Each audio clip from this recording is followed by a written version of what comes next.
Hey, what's up? So today at the gym, I will be training legs, and I thought it might be an interesting idea to show you guys some different variations of leg presses that you can do, so that you could possibly even do like mostly the whole workout on the leg press and still target pretty much all the different parts of the leg.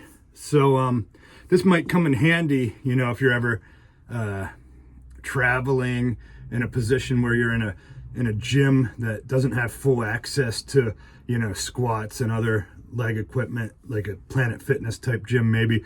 Or let's say you have a back injury that prevents you from doing some leg exercises like the squat, and you might have to only be able to do leg presses. So I'm going to show you how you can pretty much target every muscle of the legs just with the leg press. So let's get into this.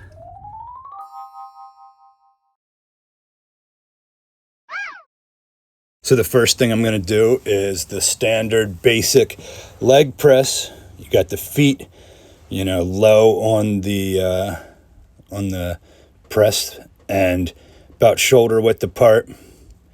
This targets, the whole leg, but mostly it focuses on the quadriceps, which is the front part of the leg.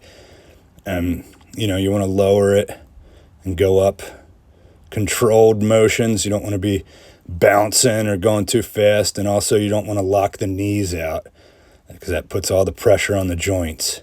But this is a great way to target the quadricep muscle, and you can feel quite a burn. The next foot position I'm going to show you here is with the toes pretty much off of the press, pushing just with your heels, your feet high up on the machine. And this targets, the back part of your legs. It gets the hamstrings and the glutes. This is a compound movement, so it's targeting every muscle in the leg, but that's what the main focus is on with this position. And just as in the first one, you want to lower it and press it up with, controlled movements to save yourself from injury.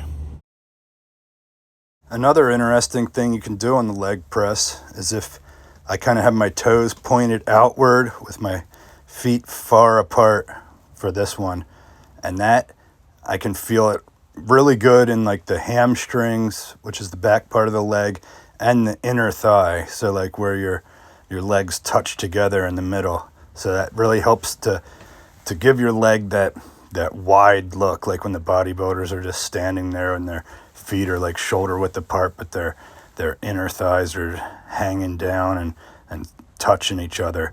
That's what this will focus on. So then the opposite of that would be if you bring your feet in close together and then do the press with your feet, almost touching, a few inches apart, and keep the knees like into the body. And that will focus on the legs in a different way. So all these variations, all different ways of targeting the leg muscles to shock them into growth, hitting them from different angles. This will help work like the outer sweep of the quadriceps. And then another thing I like to do sometimes is I'll lower the weight and then just do it single leg at a time, one leg at a time, presses.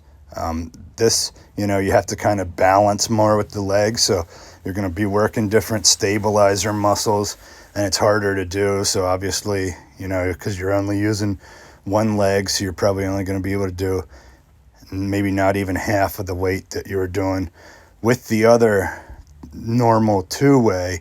But you want to make sure you get both legs and train them, the whole body equally. And this is really burns them too. And it's another great way to mix up your training, do something a little different to shock the body. Your legs will be feeling it after this, I promise you. So try to incorporate that sometime and let me know what you think. I hope you guys enjoyed this little demonstration here of the different variations to the leg press. As I said, I wouldn't do this. I would never do a whole leg workout on the leg press unless you absolutely had to for some reason. But you could play around with these different foot positions on the leg press. You could change it up. Maybe one workout you'd want to put your feet in a certain place, and then the next leg workout you want to put them in a different place, or you might want to do a couple sets with them low, a couple sets with them high. So just hopefully I gave you some things to think about with your training and different ways that you can make it more fun and interesting, so that you don't get bored with those workouts, and you can help yourself break through some plateaus and get some good gains at the gym. So for now, Mark Haynes Doing Stuff signing out. Remember to hit that like button and subscribe if you want to catch all the new stuff that I'm doing. Thanks.